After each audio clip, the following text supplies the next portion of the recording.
palavra, eu quero compartilhar com você. Falei, Senhor, eu quero liberar uma palavra. Amém? Diga glória a Deus. Amém? Deus me deu uma palavra, irmão. Glória a Deus. Eu fiquei feliz, porque eu estava até triste, viu? Mas aí quando eu comecei a orar, comecei a buscar o Senhor me deu uma palavra. Eu falei, glória a Deus, eu precisava dessa palavra. E a gente vamos compartilhar ele em nome de Jesus. Amém? Eu não vou demorar muito não, creio que até umas 11 horas da noite a gente termina. Não, pode ficar tranquilo, a gente vamos ser objetivos, amém?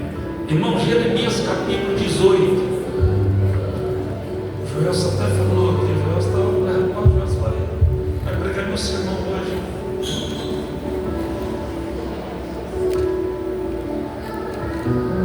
Jeremias capítulo 18. Vamos fazer a leitura do versículo 1 ao versículo de número 6. Obrigado, Senhor, graças te damos. Amém? Jeremias 18, a partir do versículo 1. A palavra do Senhor que veio a Jeremias dizendo: levanta-te e desce à casa do oleiro, e lá te farei ouvir as minhas palavras. E desci à casa do oleiro, e eis que ele estava fazendo a sua obra sobre as rodas, e como o vaso que ele fazia de barro se quebrou na mão do oleiro, tornou a fazer dele outro vaso, conforme o que pareceu bem aos seus olhos fazer. Então veio a mim a palavra do Senhor, dizendo: não poderei eu fazer de vós como fez este oleiro, ó casa de Israel?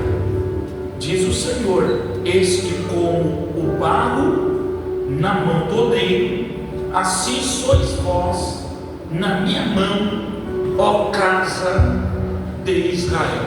Amém? Amém. Diga assim: eu sou o vaso na mão do oleiro. De novo, diga: eu sou o vaso na mão do oleiro.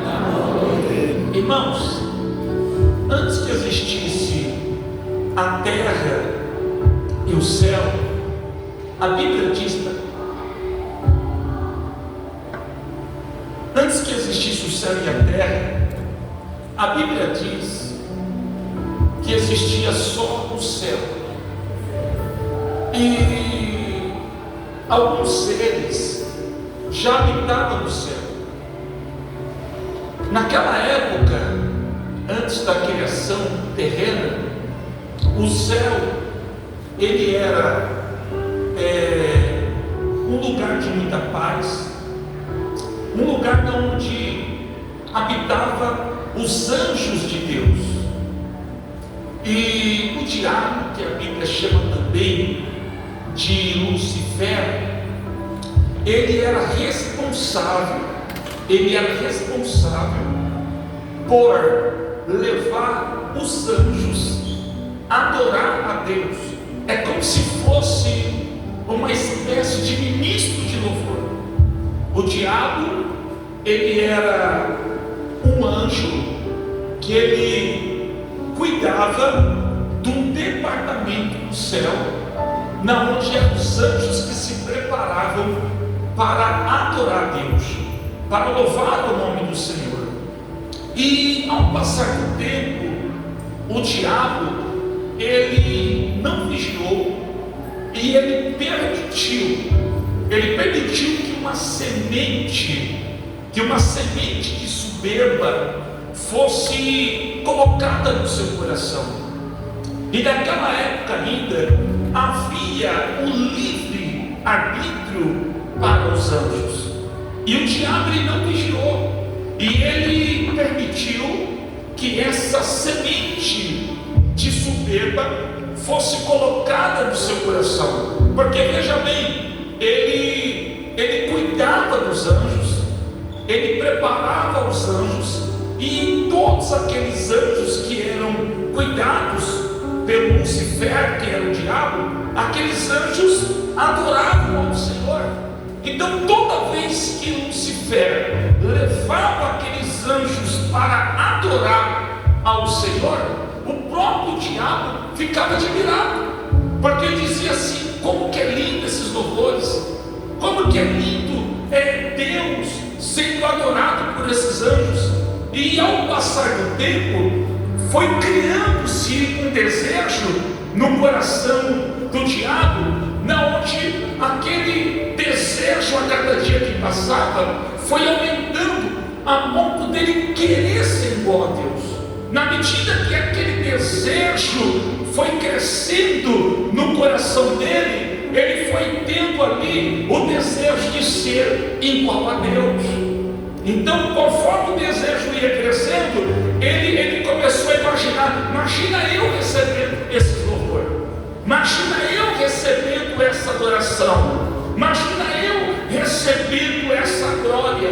E aí, a cada dia que passa, aquele sentimento no coração do diabo foi aumentando, foi aumentando. Olha só o que diz aqui em Isaías, capítulo 14, do versículo 13 ao 15, diz assim: e tu dizias no teu coração: eu subirei ao céu, e acima das estrelas de Deus exaltarei o meu trono, e no monte da congregação me assentarei da banda dos lados do norte, subirei acima das mais altas nuvens, e serei semelhante, grava essa palavra, serei semelhante ao Altíssimo, e contudo levado serás ao inferno, ao mais profundo do abismo. Ou seja, esse versículo aqui estava falando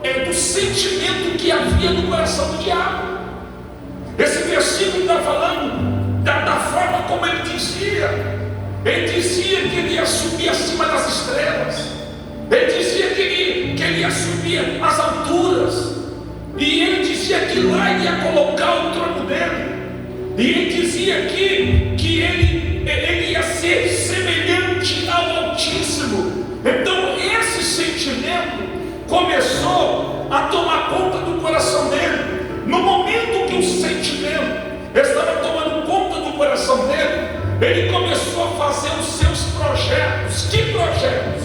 Ele começou a se organizar. Então ele pensou: já que eu cuido de milhares e de milhares de anjos, o que eu vou fazer? Eu vou convencer esses anjos a ficar do meu lado, e eu vou fazer uma rebelião aqui no céu, e a gente vamos tomar o céu, e eu vou estar no lugar de Deus, e esses anjos serão os meus liderados.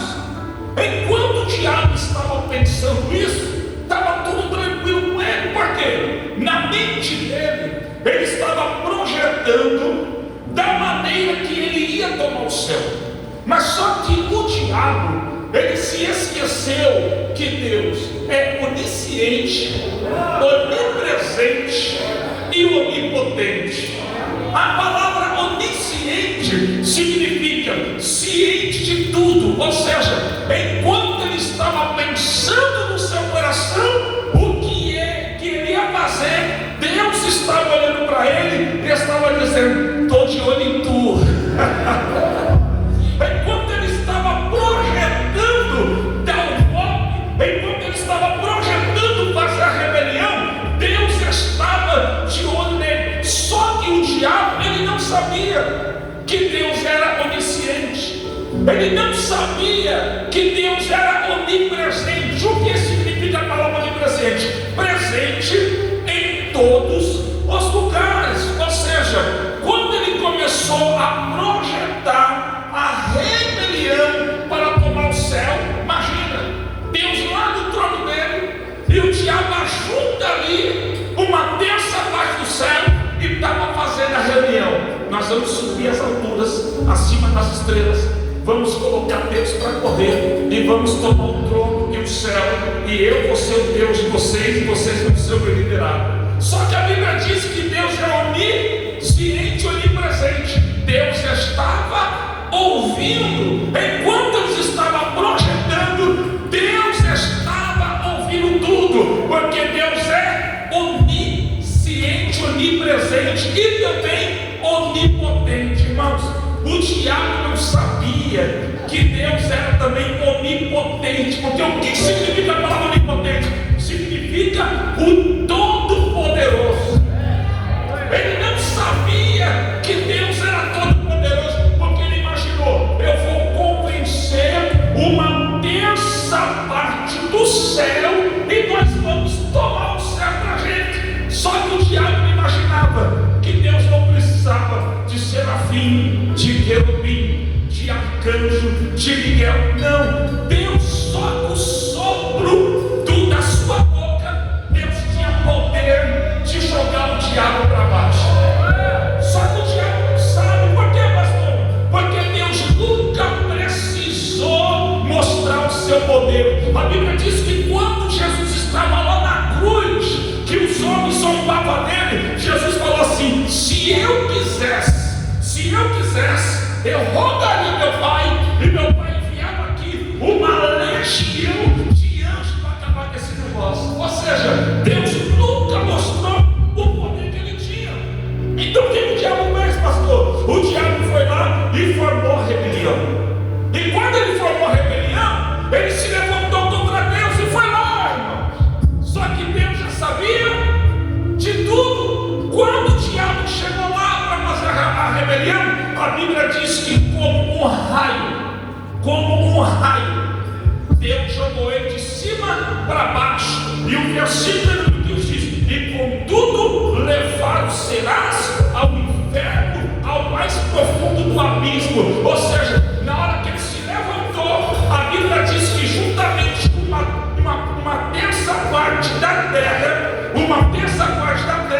o diabo foi lançado no inferno, ao lugar mais baixo do abismo. A partir daí, nós temos em mente o quê? Que o diabo queria ser semelhante a Deus. Diga assim: o diabo queria ser semelhante a Deus.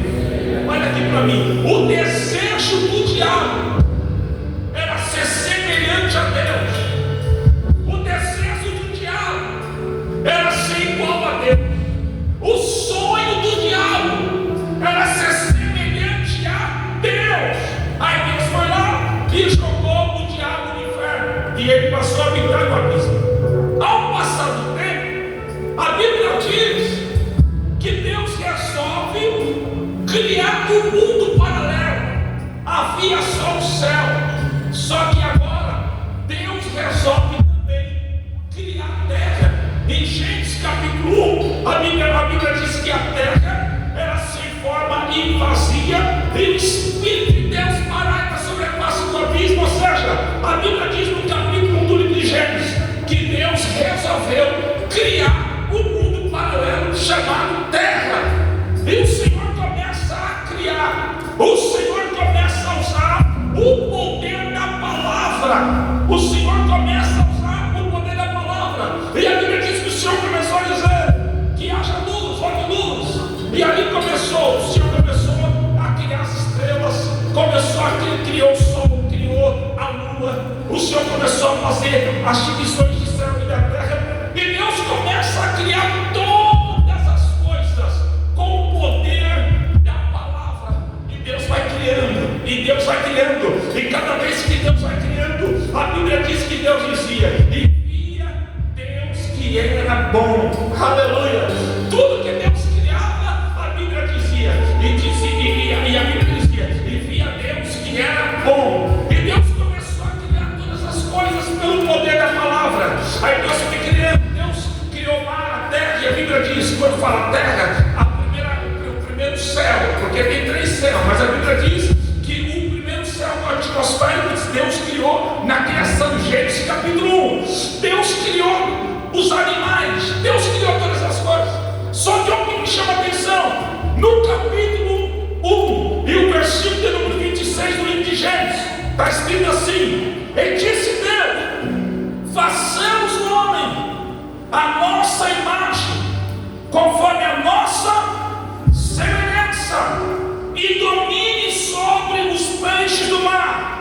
sobre as aves do céu, e sobre o gado, e sobre toda a terra. Olha aqui o que acontece. Deus criou todas as coisas no início, o sopro com o poder da palavra. Só que agora, depois que Deus criou aqui todas as coisas, a Bíblia diz que Deus diz: façamos o homem à nossa imagem, conforme a nossa semelhança. Por que o Senhor diz façamos? E aqui a imagem está no plural, porque Deus não estava sozinho. Estava o Pai, estava o Filho e estava o Espírito Santo. A Bíblia diz no Evangelho de João capítulo 1 que no início era o verbo era Deus, e o verbo estava com Deus, ou seja, o verbo era Jesus, o Pai Deus, e o Espírito parava sobre a face do abismo. Ou seja, está tendo uma reunião aqui. O Duca Sermão diz assim: está tendo uma reunião. Diga: está tendo uma reunião. Eu preciso que vocês me ajudem assim: está tendo uma reunião. Aleluia. Olha aqui para mim. Deus não fez reunião para criar o mar. Deus não fez reunião para criar os animais. Deus não fez reunião para criar o primeiro céu. Deus não fez reunião para criar nada. Mas quando Deus resolveu fazer o homem, a Bíblia diz que Deus fez uma reunião. Façamos o homem. Façamos o homem a nossa imagem, conforme a nossa semelhança. Quem queria ser a semelhança de Deus? Quem queria ser a semelhança de Deus? O diabo? Não, eu estou perguntando quem queria ser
respirando, está no espírito.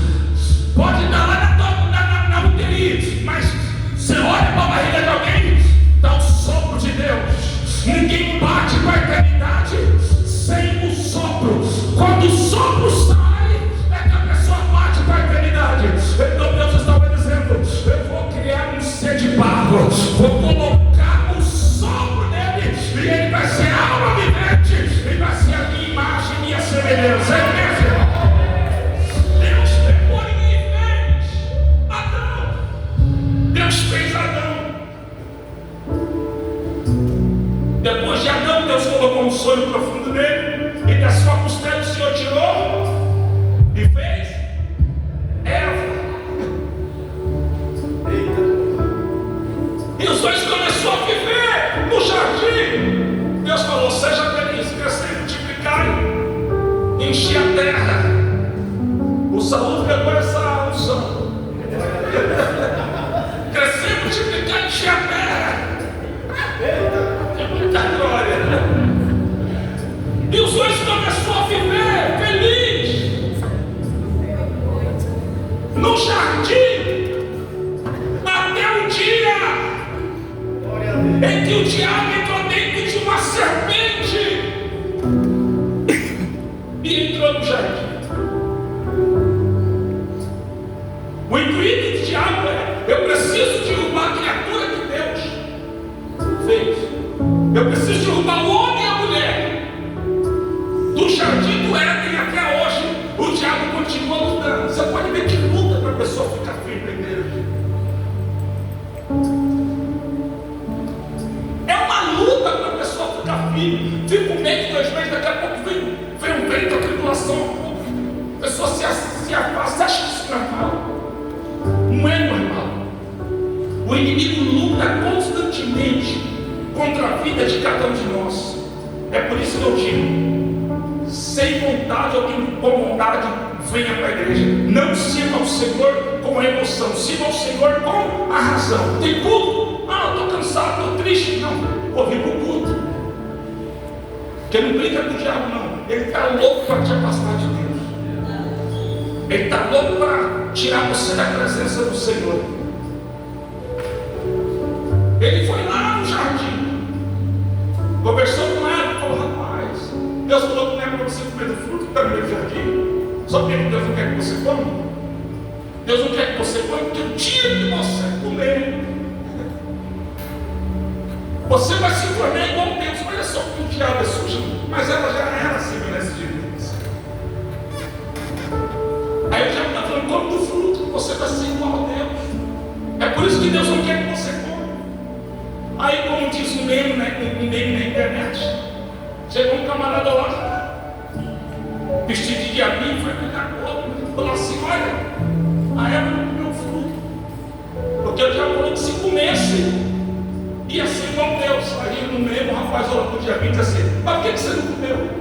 Aí o diabo falou para ele: aí você me quer. Por quê? Porque o desejo do diabo era ser semelhante a Deus. Como ele queria que Eva comesse o fruto para ser igual a Deus, sim, o maior sonho dele era ser, então ele não comia para ser. O diabo, ele é um psicólogo. Às vezes ele vai com uma palavra ele pode te afastar de Deus. Ele pode tirar você do propósito com uma palavra. E a partir dali, o homem caiu, como vocês conhecem a história, comeu do fruto que não era para comer, e o homem caiu. E a partir dali, a humanidade, ela foi só tendo recaídas. A geração, ela vai se prolongando. A geração de Caim, depois vem a geração de Sete, que era um filho que Adão e Eva teve na sua velhice. Mas parece que o pecado foi tomando conta das gerações.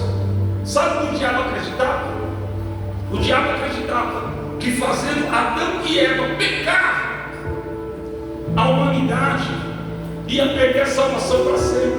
Sabe qual é a raiva do diabo contra a sua vida? Eu não gosto de ficar falando do diabo para mim, mas essa mensagem aqui tem que falar. Não é nem ficar falando desse feliz, mas aqui na mensagem tem que falar. Sabe qual que é a raiva dele? É que ele pegou uma única vez E Deus nunca mais perdoou ele, não tem perdão para ele. E quando ele olha para você, você escorregou uma, Deus perdoa. Você escorregou duas, Deus perdoa. Você escorregou três, Deus perdoa. Você escorregou quatro, Deus perdoa. Aí o diabo vai dizer: não, eu errei uma vez e não tive perdão. E o fulano e a fulana já errou uma, duas, três vezes e Deus continua perdoando. Mas só que o diabo se esqueceu que quem fez o homem foi Deus e com as suas próprias mãos. Quando Deus criou Adão, o Senhor com as suas mãos criou com algo com muito carinho, porque o Senhor queria que o homem fosse uma obra-prima das suas mãos. Então o Senhor, quando criou ele, o Senhor criou com carinho. O Senhor criou o homem sabendo das suas fraquezas, sabendo que ele poderia escorregar. Deus criou o homem sabendo que o homem poderia errar. Deus criou o homem sabendo que ele poderia falhar. Então, quando Deus criou o homem, Deus sabia muito bem que o homem estava correndo risco. Por isso que Deus, quando o homem caiu, por isso que Deus não desistiu do homem, porque Deus sabia que o homem poderia cair e falhar. Então, mas você precisa entender assim, que Deus nunca desistiu de você, porque quando ele criou o homem, ele sabia que o homem poderia falhar. Então, talvez você caiu, errou e que até desistiu do propósito que Deus tem na sua vida. Só que nesta noite o Senhor está dizendo: eu conheço você mais do que outra pessoa. Eu conheço você por dentro, eu conheço você por fora, eu conheço os seus pensamentos, eu conheço as suas ideias, eu conheço os seus sonhos, eu conheço os seus objetivos. Deus conhece você por dentro e por fora. Então a única pessoa que tem a capacidade de nos sondar por dentro e por fora, essa pessoa é Deus. É por isso que Davi, em Salmo no 139, ele diz: Senhor, o Senhor me sondaste e me conhece. O Senhor conhece o meu deitar e o meu levantar. Ainda que haja uma palavra na minha boca, eis que o Senhor tudo conhece. Davi estava dizendo que: Senhor, eu não consigo me esconder do Senhor. Eu posso me esconder de quem eu quiser, mas do Senhor eu não consigo, porque o Senhor conhece. Ainda que haja uma palavra na minha boca, o Senhor já sabe o que eu vou falar. Ainda que haja um pensamento na minha mente, o Senhor sabe o que eu vou pensar. Então Davi vai dizer o quê? O Senhor me conhece por dentro e o Senhor me conhece por fora.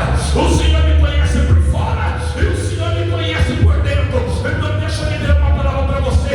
No meio dessas crises que você vem vivendo, no meio dessas lutas, dessa depressão, dessa crise de ansiedade, de todas as dificuldades e provas que você vem passando, o Senhor está dizendo: eu conheço cada pensamento seu, eu sei cada lágrima que rola do seu rosto, eu sei cada pensamento que passa na sua mente. E se tem alguém que te entende, sou eu.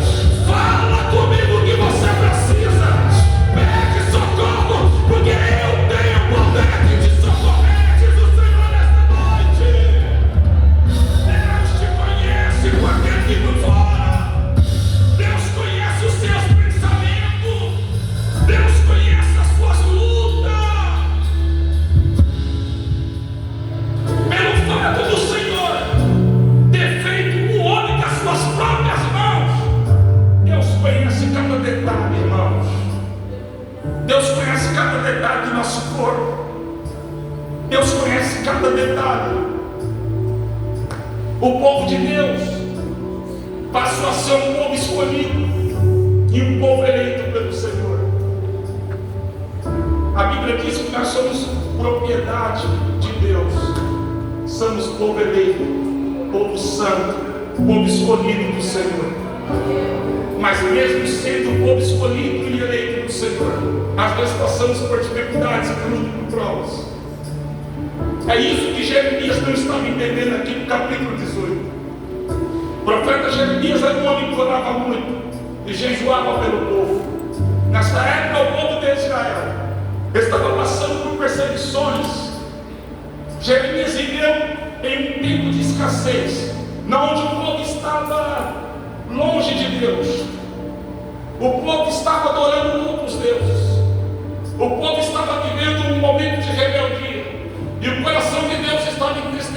com o povo.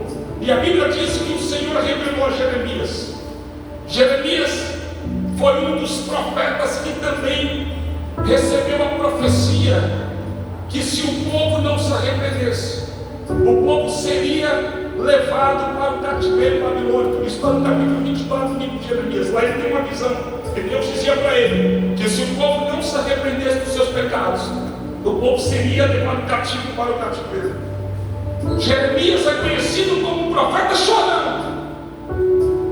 Ele era conhecido como profeta chorão porque todas as vezes que ele ia orar a Deus, Deus dizia assim: eu vou castigar o meu povo. E Jeremias ficava com medo da mão de Deus. Ele orava, ele não queria que o povo padecesse, ele não queria que o povo sentisse a mão de Deus. Então quando ele ia profetizar, ele chorava, porque Deus dizia: profetiza espada, profetiza que a minha mão vai vir sobre o povo, profetiza que eu vou mandar o povo cativeiro se o povo não arrepender. E o povo não se arrependia. E o profeta Jeremias chorava porque ele sabia que a espada de Deus ia descer. E o povo não se arrependia. Aí aqui no capítulo de número 18, Deus resolve falar com o profeta Jeremias, porque Jeremias não estava entendendo. Porque na mente de Jeremias, ele estava pensando assim: por que Deus é tão ruim com o povo? Por que Deus quer descer a espada no povo? Oh, irmãos, se tem alguém que conhece o seu povo, é Deus. O profeta não entendia, mas Deus entendia o povo. Você entendeu? Porque tem muita gente que só vive na prova. Você fala: meu Deus, o irmão só vive na prova, aquela irmã só vive na prova, aquela família só vive na prova. Às vezes é a espada de Deus que está na vida daquele irmão, daquela irmã. Por quê? Porque às vezes aquela pessoa não está andando como Deus queria que andasse. E uma das formas de Deus trazer o seu povo para perto é Deus apertando a pessoa, é Deus colocando ela na prova, no vale. É uma das maneiras que Deus usa. E aqui o profeta não estava entendendo. Então Deus falou assim para o profeta Jeremias: Jeremias, desce lá na casa do oleiro, e lá na casa do oleiro eu vou fazer você entender as minhas palavras. E aí o profeta Jeremias, ele vai lá na casa do oleiro, porque Deus falou para ele: só vai lá, pode ir lá que você vai entender. E quando ele chega lá na casa do oleiro, a Bíblia diz que havia lá um oleiro mesmo, de verdade, um oleiro que estava lá trabalhando e fazendo os vasos de barro. E a Bíblia diz que o oleiro estava lá. Jeremias chega e ele fica só observando, porque a hora de Deus é vai lá e observa como o oleiro faz. E ele está observando o oleiro trabalhar, e conforme o oleiro vai trabalhando, Deus vai ministrando o coração de Jeremias. E estava lá o oleiro estava com um barro na roda, porque na casa do oleiro existem duas rodas: a roda de baixo e a roda de cima. E aqui, ó, é como se fosse um pedal. Ele vai apertando aqui o pedal, e o pedal vai rodando a roda de baixo, e aí vai mexer na roda de cima. E conforme vai mexer na roda de cima, uma tampa de uma mesa começando aqui começa a girar. É tudo uma engrenagem.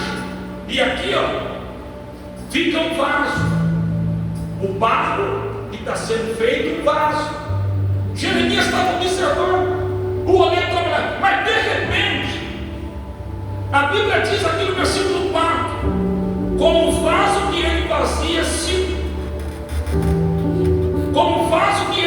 de barro se quebrou na mão do oleiro, tornou para fazer dele outro vaso, conforme o que pareceu ter os seus olhos fazer. Ou seja, o oleiro estava trabalhando, só que de repente aquele vaso quebrou. E quando o vaso quebrou, o oleiro, ele não desistiu do vaso que se quebrou, porque ele poderia desistir, sim ou não? Por dois motivos ele poderia desistir. Primeiro motivo: toda vez que o oleiro ia trabalhar fazendo vaso, ele pegava um montante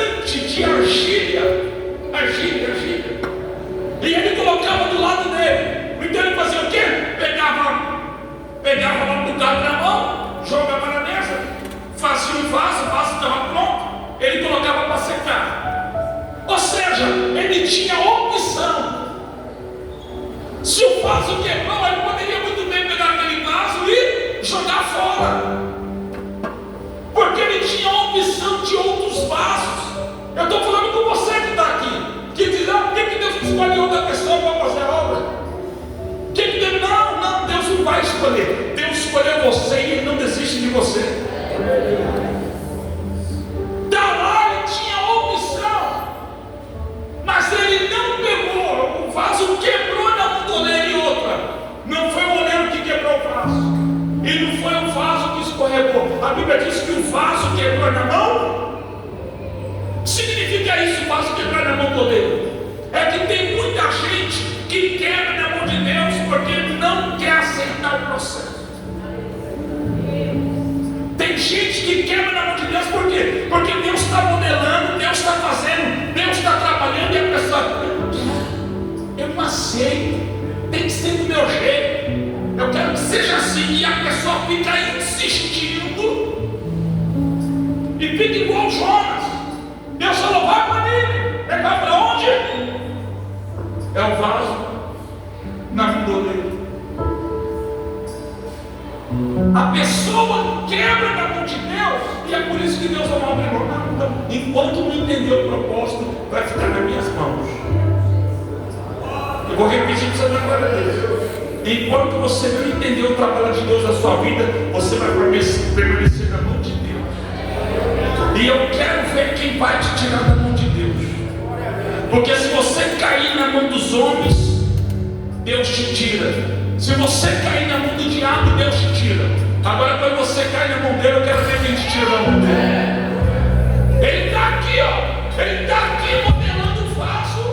Mas na hora que ele está modelando o vaso se quebrou. E na hora que o vaso se quebrou, ele tinha uma opção. Sim ou não? Mas a Bíblia diz que ele tornou para fazer outro vaso. Aleluia, ou seja, ele não desistiu. Você sabia que um dos motivos que faz um vaso quebrar na mão do oleiro é que quando ele está preparando o vaso, às vezes uma pedrinha, que é uma impureza, às vezes está no meio do barro, e ele está modelando aquela pedrinha no meio do barro, é que faz o barro achar. Deus sabia que tinha uma pedrinha, Deus sabia que tinha uma impureza. Deus falou: não tem problema, achou na minha mão, quebrou por causa de uma pedrinha, mas eu vou tirar a impureza no vaso dele. Estou todo arrepiado aqui, uma paia. Eu sei que tem uma impureza no vaso, então eu vou pegar e vou tirar essa impureza, vou remover essa imundícia e vou jogar na roda de novo e vou continuar trabalhando. O diabo é louco para achar uma pedrinha, uma impureza e ficar botando ela. Não dá para ser vaso, porque está assim, está assado, está cozido, está frito. Deus está dizendo: não, você está na minha mão. Quem vai tirar essa impureza é eu. Quem vai tirar essa pedrinha é eu. Quem vai fazer a obra é eu. Quem começou a obra foi eu. E se eu comecei a obra na tua vida, diz o Senhor, eu vou terminar. O Senhor está dizendo: alguém está sendo.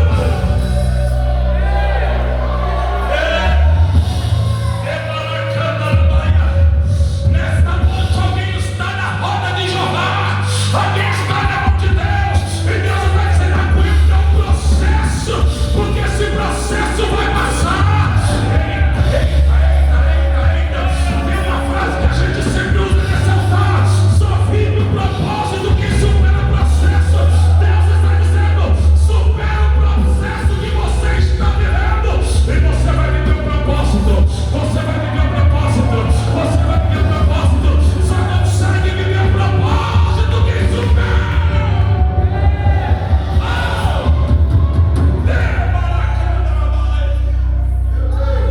Oh, meu Deus, quebrou na mão do oleiro. Imagina um vaso lá na sua casa quando quebra. Quando quebra um vaso na nossa casa, a primeira coisa que a gente faz é pegar uma vassoura, é pegar uma pazinha e ajuntar os cacos e jogar no lixo, porque para nós quebrou, já já era, não vale mais. Mas na mão do oleiro não. Se escorregar e se quebrar, ele tem a opção para pegar outros, mas ele não pega. O que ele faz, pastor? Ele começa a pegar os caquinhos, vai pegando o caquinho e vai colocando na roda. Ele poderia jogar você fora, mas ele está dizendo: eu estou pegando os caquinhos, estou pegando os caquinhos da sua vida. Eu vou colocar você de pé de novo, eu vou restaurar você de novo. Você vai voltar ao que você era de novo, porque nesta noite o Senhor está pegando os caquinhos, está dizendo: eu estou fazendo um vaso novo.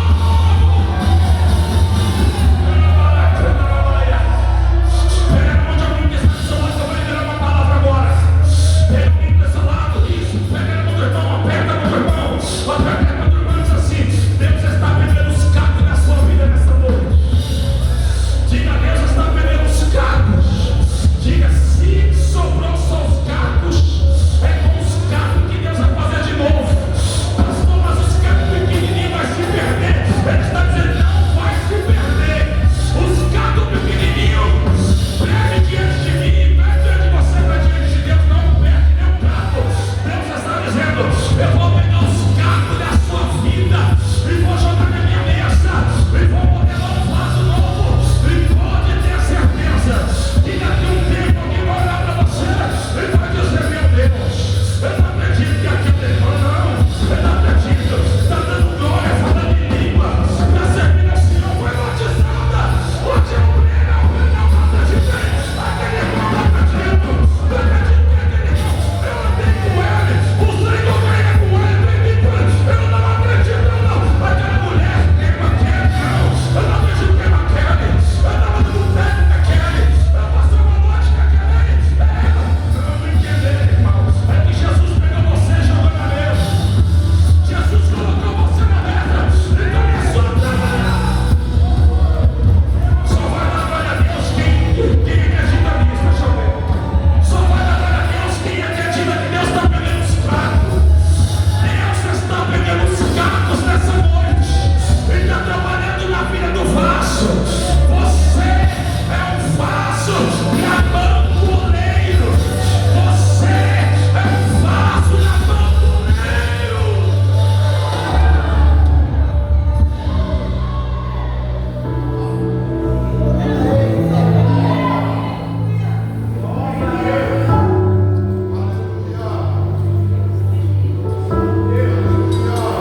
Deus está fazendo algo novo na sua vida. Deus está fazendo algo novo na sua história. Pode ser que você esteja aqui na Bahia, lembrando e desfolha a lavar, lembrando e declarando a talvez você não esteja entendendo nada que está acontecendo na sua vida. Porque quem está dando poder sendo quebrado é isso que acontece mesmo. Mas foi a única forma que Deus achou para trazer você para perto dele. Foi a única forma que Deus achou para trazer você para perto dele. Aleluia. Se Deus não tivesse te quebrado, tu estava lá ainda. Se Deus não tivesse dado uma apertadinha no vaso, o vaso estava lá ainda. Mas Deus falou: não, deixa eu trazer para a roda. Deixa eu trazer para perto, porque se eu não apertar, não vem. Nem toda depressão do diabo. Às vezes é Deus mandando para trazer alguém para perto. Nem toda crise ansiedade é do diabo. Às vezes é Deus mandando para trazer alguém para perto. Nem todo deserto é do diabo. É Deus mandando um deserto para trazer alguém. Oh, meu Deus. Todo grande peixe não trabalha. Ao contrário, o grande peixe trabalha a favor de Deus. Deus tem os seus meios de trabalhar. Com alguns Deus coloca no vale, com outros Deus coloca no deserto, com outros Deus vai provar na enfermidade, com outros Deus vai provar na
Jeremias.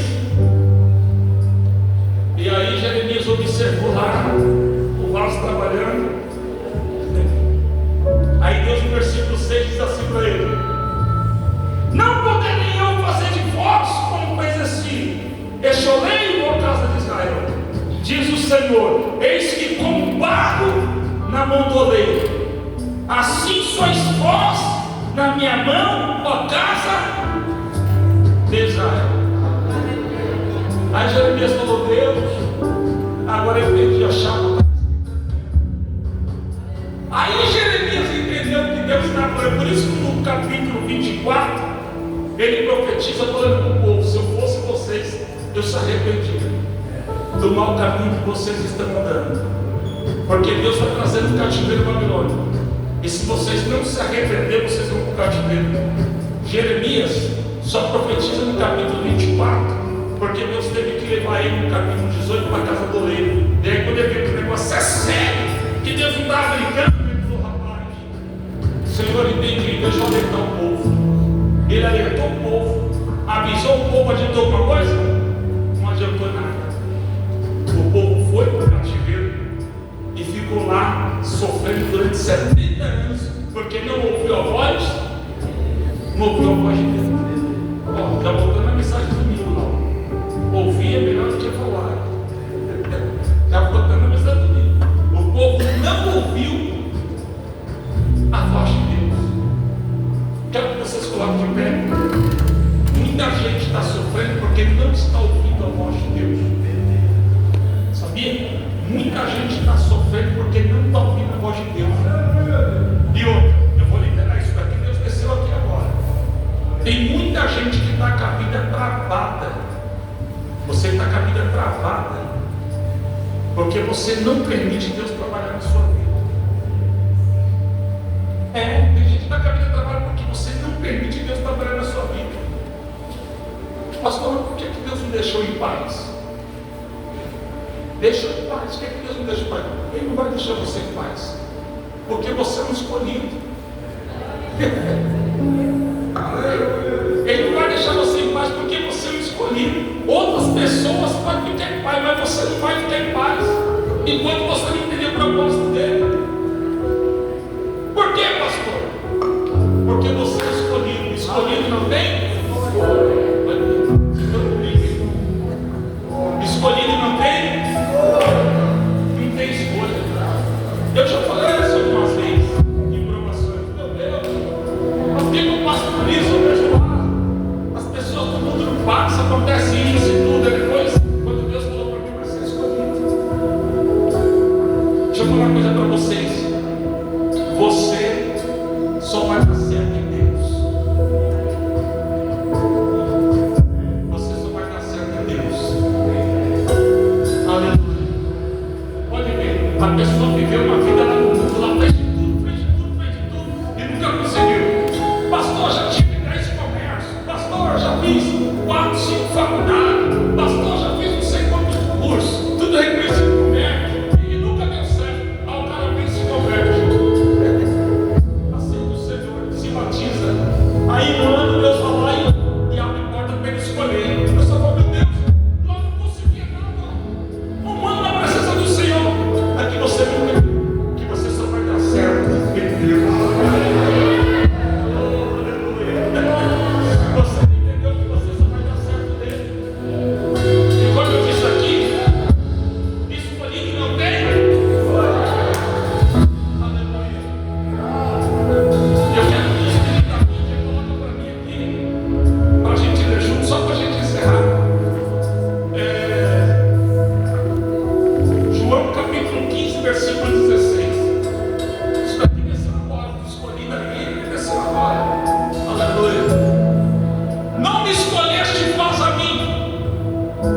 história.